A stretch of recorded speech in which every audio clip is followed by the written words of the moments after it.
talking on my radio the other day and looking around, and lo and behold, my cord's starting to crack.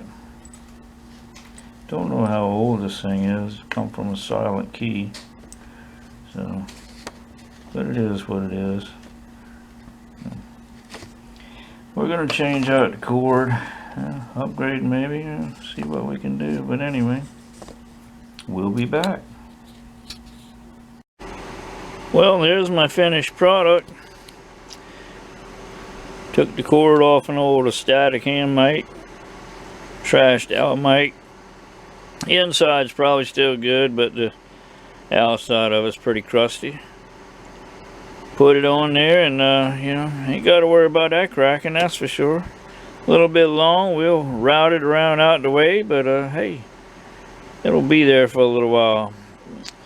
Well, that's it, my friends. UDX 483, that's me, 483, and we're gone. Peace.